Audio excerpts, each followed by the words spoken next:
શ્રોતા મિત્રો, આજનો વિષય છે ભારતમાં એન્ટી માઇક્રોબિયલ જેને AMR કહે છે. આ એક ગંભીર સ્વાસ્થ્યપ્રદ પડકાર છે. વિષય અઘરો છે અને એને સરળ ભાષામાં સમજવું જરૂરી પણ છે. વિષય પર વિગતવાર વાતો કરવા માટે આજે આપણી સાથે સ્ટુડિયોમાં હાજર છે ડોક્ટર આદમ નજીબ, જેઓ માઇક્રોબાયોલોજી વિભાગ Namo medical education and research institute Silvassa में પોતાની સેવા આપે છે. डॉक्टर आदम नजीब जी, आपका स्टूडियो में स्वागत है. नमस्कार. बहुत बहुत शुक्रिया आपका. एंटी माइक्रोबियल AMR को हम सभी ये जानना चाहते हैं कि इसको आसान भाषा में शब्दों में कैसे समझा जाए. AMR क्या है, तो उसका सबसे आसान एग्जाम्पल ये हो सकता है कि जैसे जब हमें कोई भी बीमारी होती है तो हमें डॉक्टर के पास हम जाते हैं और डॉक्टर हमको दवाई देता है. वो दवाई हम खाते हैं और कुछ वक्त के बाद उस दवा से बीमारी से निवारण हो जाता है, उस बीमारी से हम सही हो जाते हैं. लेकिन आप क्या एक ऐसा वक्त इमेजिन कर सकते हैं, एक ऐसा वक्त सोच सकते हैं कि आपने दवा खाई लेकिन अब उस दवा से आपकी बीमारी ठीक नहीं हो रही है. वैसे ही AMR बेसिकली वो होता है कि जब हम इन्फेक्शन जब हमको होता है और जब हम एंटीबायोटिक खाते हैं तो वो एंटीबायोटिक खाने के बाद उस इन्फेक्शन को वो एंटीबायोटिक खत्म नहीं कर पाती है. क्यों नहीं खत्म कर पाती है? क्योंकि जो बैक्टीरिया हमारी बॉडी के अंदर है, बैक्टीरिया हो या वायरस हो या फंगस हो या पैरासाइट हो, वो उस दवा से रेजिस्टेंट हो जाता है. मतलब वो जो दवाई होती है वो उस माइक्रो ऑर्गेनिज्म को खत्म करने के लिए अपनी क्षमता खत्म कर चुकी होती है, क्योंकि अब वो दवा उस माइक्रो ऑर्गेनिज्म के ऊपर असरदार नहीं है. उसको बोलते हैं एंटी माइक्रोबियल रेजिस्टेंस. शायद शरीर ये दवाइयों का आदी हो जाता है. इसका बेहतर एग्जाम्पल ये होगा कि जो कीटाणु होते हैं, जो बैक्टीरिया होते हैं, वायरस होते हैं, वो एक तरीके से उन दवाइयों के आदी हो जाते हैं, लड़ने की क्षमता खो देते हैं. वो दवाइयां उन कीटाणु से लड़ने की क्षमता खो देती है बेसिकली. तो आदम जी, AMR विषय पर जिस हमारे भारतवर्ष में कब से के लिए अवेयरनेस के कार्यक्रम शुरू हुए और किस तरह के कार्यक्रम होते रहते हैं? पिछले गुजरे कुछ सालों से हमने anti microbial resistance awareness week को सेलिब्रेट करना शुरू किया है. ये एंटी माइक्रोबियल रेजिस्टेंस वीक हर साल 18 नवंबर से 24 नवंबर तक की मनाया जाता है, ताकि हम पब्लिक में जाके लोगों को इसके बारे में जागरूक कर सकें. जब हम ऐसे सप्ताह मनाते हैं तो लोगों को आसान तरीके से समझ में आए, आसान तरीके से, और इस विषय पर कुछ एक शब्द भी होते हैं जो बहुत असरदार होते हैं, जैसे थीम भी हम कहते हैं. तो यह थीम क्या है?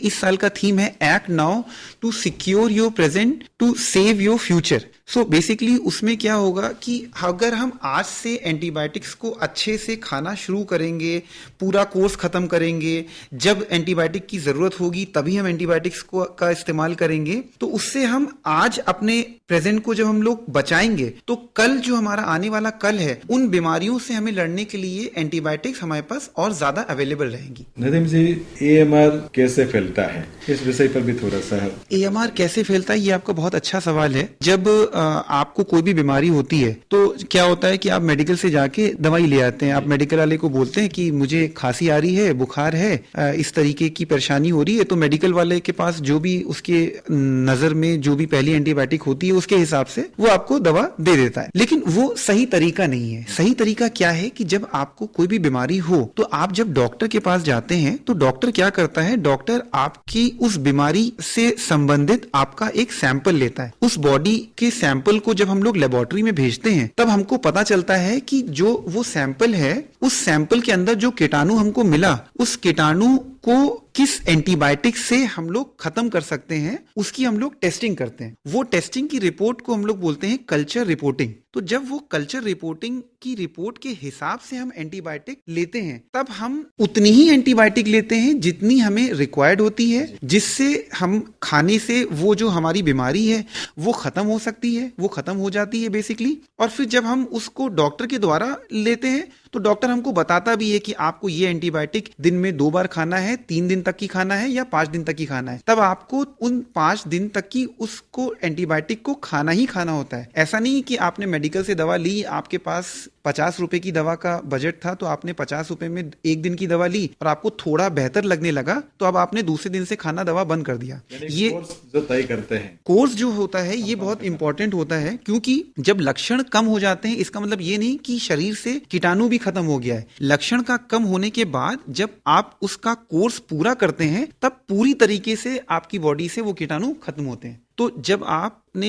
डॉक्टर से दिए हुए प्रिस्क्रिप्शन के हिसाब से दवा आप लाते हैं तो जब आप पूरा 5 दिन का कोर्स खत्म करते हैं तो आपके लक्षण भी खत्म होते हैं और साथ में बॉडी के अंदर जो कीटाणु होता है वो भी पूरी तरीके से खत्म होता है। अब क्या होता है कि जब बॉडी के अंदर से पूरी तरीके से जब कीटाणु खत्म हो जाता है तब अब आपको उस पर्टिकुलर इन्फेक्शन से फिर से इन्फेक्शन होने के चांसेस तो नील के बराबर हो जाते हैं, वो तो खत्म हो जाते हैं। लेकिन जब आप कोर्स को पूरा खत्म नहीं करते हैं तब क्या होता है कि आपको अगर 4 दिन के लिए दवा खानी थी और आपने सिर्फ 1 से 2 दिन के अंदर दवा खा के दवा छोड़ दी, तब लक्षण तो खत्म हो गए लेकिन वो बैक्टीरिया क्या था, अब वो थोड़ा बहुत अपने आप को खत्म करने के बाद जो बाकी के बचे हुए बैक्टीरिया थे ना उनके साथ मिलके एक वापस एक बड़ा बैक्टीरिया बन जाता है जिसको हम लोग बोलते हैं सुपर बग बेसिकली। अब क्या होगा कि जब आपने पहले बीमारी के टाइम पे जब आपको 1 दवा से या 2 दवा से आपका इन्फेक्शन खत्म हो सकता था, अब आपको 3 से 4 दवाइयां खानी पड़ सकती हैं या कभी कभी आपको उससे ज्यादा दवाइयां भी खानी पड़ सकती हैं, क्योंकि अब ये जो बैक्टीरिया जो सुपर बग बन गया है इसको पूरी तरीके से खत्म करना करीबन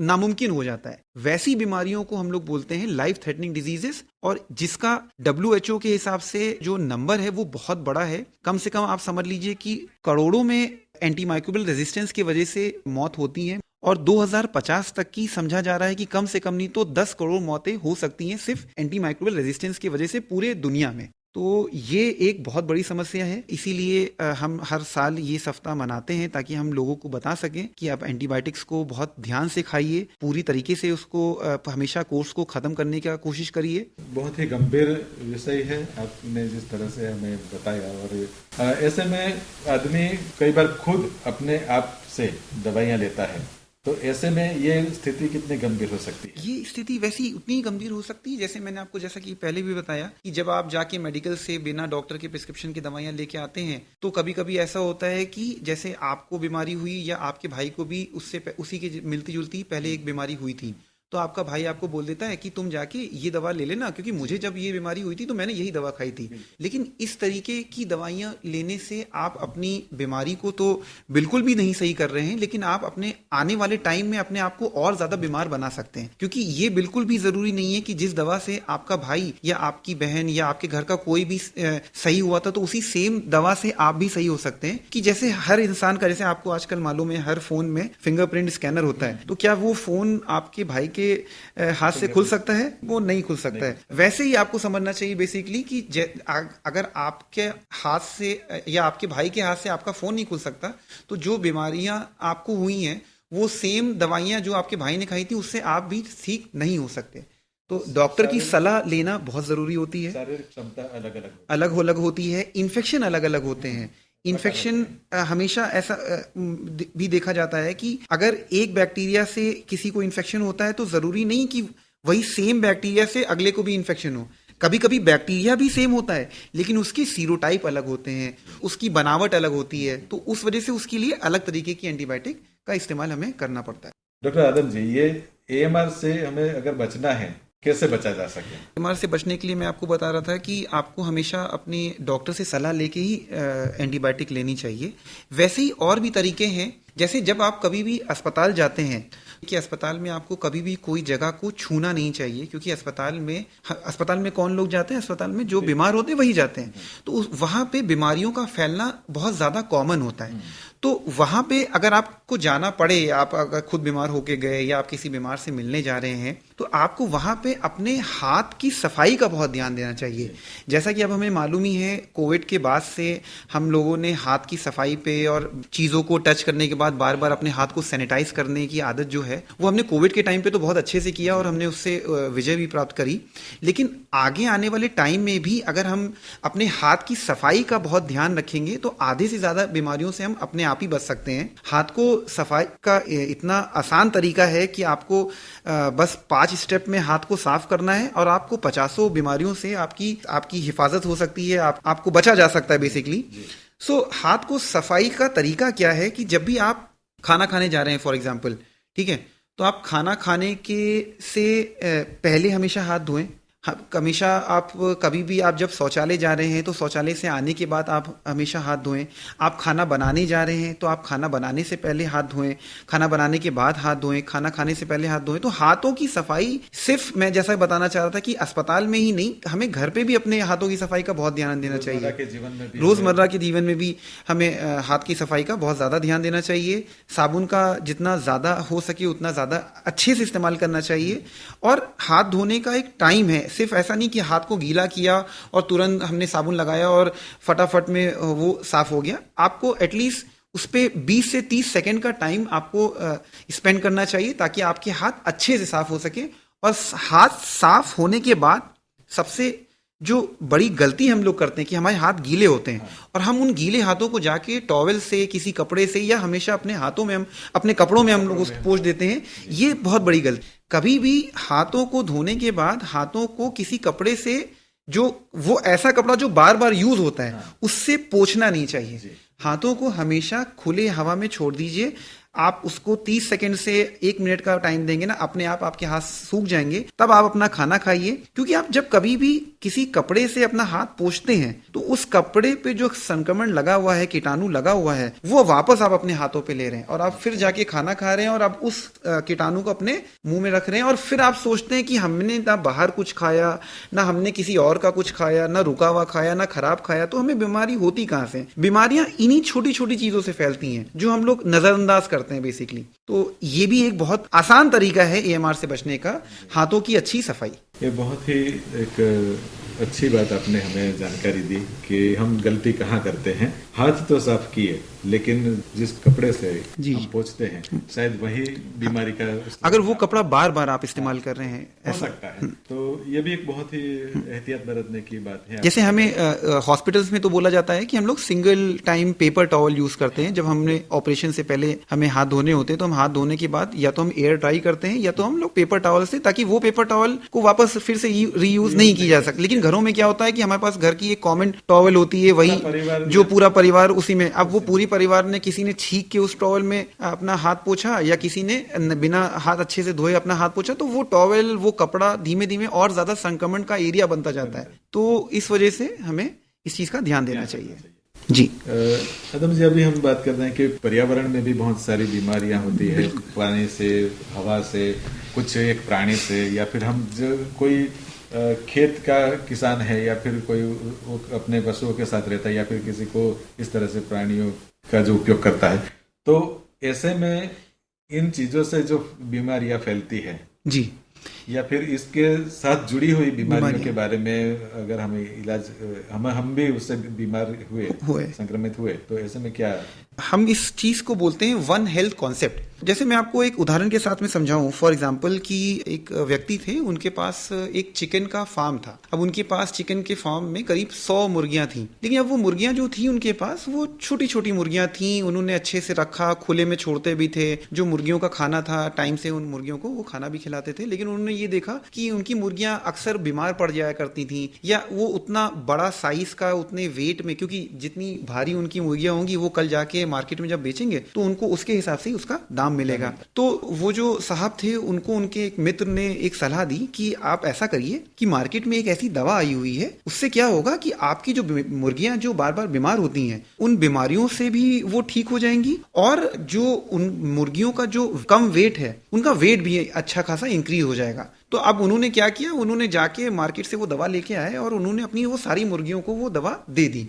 अब उन्होंने ये देखा कि मुर्गियां अब स्वस्थ भी हैं उनकी, और बहुत बड़ी बड़ी मुर्गियां हो रही हैं। अब उन्होंने जब बड़ी बड़ी मुर्गियां मार्केट में बेची तो उनको और अच्छा दाम मिला उससे। तो अब उन्होंने सोचा कि अब मेरे पास तो पहले 100 मुर्गियां थी, अब मैं ऐसा करता हूं, अब मैं 1000 मुर्गियां लाता हूं और अब मैं डायरेक्टली ये दवा उनको इंजेक्ट कर देता हूं। उससे क्या होगा कि मेरी मुर्गियां और ज्यादा बड़ी बड़ी हो जाएंगी और मुझे मार्केट में अच्छा दाम भी मिलेगा। लेकिन मैं आपको यहाँ पे एक खतरनाक चीज के बारे में आगाह करना चाहूंगा, वो ये है कि उन्होंने जो दवा का इस्तेमाल किया था वो मोस्टली जो फार्मिंग इंडस्ट्री में जो दवा यूज की जाती है उसका नाम है कोलेस्टिन। आपको बताना ये चाहूंगा और आपके माध्यम से मैं पूरी जनता को ये बताना चाहूंगा कि एक तरीके से ना एक हमारी आखिरी दवा है। आखिरी दवा का मतलब कि आपको जो भी जिस भी तरीके के चेस्ट इन्फेक्शन या ब्लड के इन्फेक्शंस या आपको किसी भी तरीके के जो इन्फेक्शंस होते हैं जिसमें आपका कीटाणु बॉडी के अंदर जब पहुंचता है तो हमारे पास वैसे तो करीब 30 से लेके 50 तरीके की अलग अलग तरीके की एंटीबायोटिक हैं, लेकिन इनमें सबसे बड़ी जो एंटीबायोटिक अगर मैं बोलूं तो वो है कोलेस्टिन। आप ये सोचिए कि जो कि एक आखिरी लास्ट रिजर्व ड्रग है हमारे पास है, अगर वो ही दवा हमारे पास बची नहीं तो कल जब इंसान बीमार होंगे और जब उनके पास वो जो मैंने आपको 30 से 40 दवाइयों का नंबर बताया, जब वो दवाइयां भी काम करने के लायक नहीं बचेंगी और ये जो आखिरी दवा ये भी काम करने लायक नहीं बचेगी, तो हम इंसानों को ट्रीट कैसे करेंगे, हम इंसानों की जिंदगी बचाएंगे कैसे? ये एक बहुत बड़ी समस्या है। आजकल फार्मिंग में बहुत ज्यादा अनकंट्रोल तरीके से किया जाता है। गवर्नमेंट ऑफ इंडिया के नॉर्म्स के हिसाब से कोलेस्टिन पूरी तरीके से अभी फार्मिंग इंडस्ट्री में बैन कर दी गई है। स्वास्थ्य के प्रति हमें जागरूक रहने के लिए बहुत सारी चीज़ों का हमें ध्यान रखना चाहिए और ऐसी कुछ बातें जब हम आपसे जानते हैं और सुनते हैं तो हमें पता चलता है कि किस तरीके से दवाइयाँ हमारे शरीर तक पहुँचती है, जबकि हम सोचते हैं कि ये दवाइयाँ हम नहीं ले रहे हैं। यह विषय जितना गंभीर है और इस विषय की जो महत्ता है वो उस विषय पर सरकार द्वारा जिस तरह से कार्यक्रम किए जा रहे हैं वर्ष भर में, और आपके नमो मेडिकल रिसर्च इंस्टीट्यूट द्वारा भी वर्ष भर के या फिर अभी जो सप्ताह के द्वारा जो प्रोग्राम है, तो उस विषय पर थोड़ा बताइए कि क्या है, किस तरह से चल रहा है कार्यक्रम। जी, मैं अपने आप को बहुत आभारशाली समझूंगा इस चीज के लिए कि मुझे नमो मेडिकल एजुकेशन रिसर्च इंस्टीट्यूट की तरफ से इस टॉपिक के बारे में बात करने का मौका मिला। और हम वैसे तो सिर्फ इस हफ्ता ही नहीं, हम पूरे साल एंटी माइक्रोबियल रेजिस्टेंस हो गया या इन्फेक्शन कंट्रोल के बारे में हो गया, हम इस तरीके की ट्रेनिंग, इस तरीके की अवेयरनेस हम करते ही रहते हैं। और इस एंटी माइक्रोबियल अवेयरनेस के रिगार्डिंग इस हफ्ते में हमने अलग अलग एक्टिविटीज प्लान करी हैं, जिसमें हमने जैसे कि 18 से लेके 24 तक की ये एक्टिविटीज हमें करनी है। तो हमने जैसे कि 18 तारीख को हम यूजी सिंपोजियम, जिसमें हमने एमबीबीएस के करीब 300 से 350 बच्चों को एक साथ इकट्ठा करके इस टॉपिक पे उनका डिस्कशन कंडक्ट किया। फिर हमने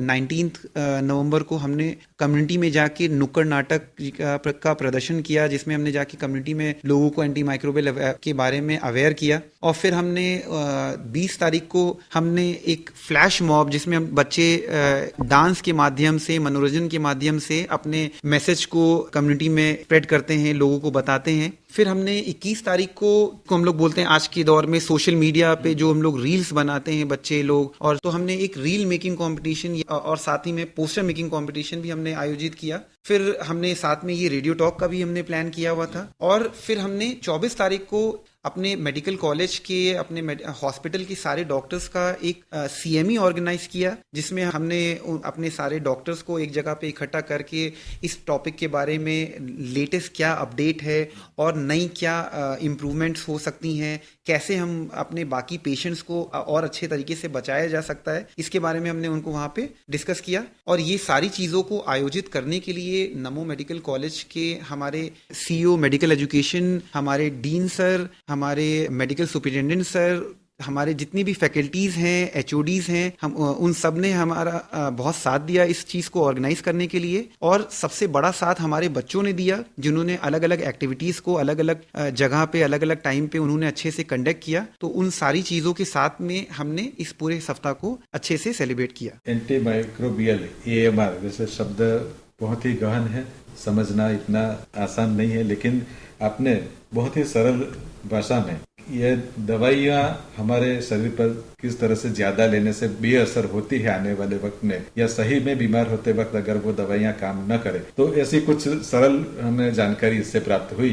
तो आपका बहुत बहुत धन्यवाद इस विषय पर हमसे बात करने के लिए। आपका भी बहुत बहुत शुक्रिया, आपने मुझे यहाँ पे बुलाया, आपने मुझे यहाँ पे बोलने का मौका दिया। ये मेरा एक तरीके से पहला एक्सपीरियंस था और मुझे बहुत अच्छा लगा, तो आपका भी बहुत बहुत शुक्रिया।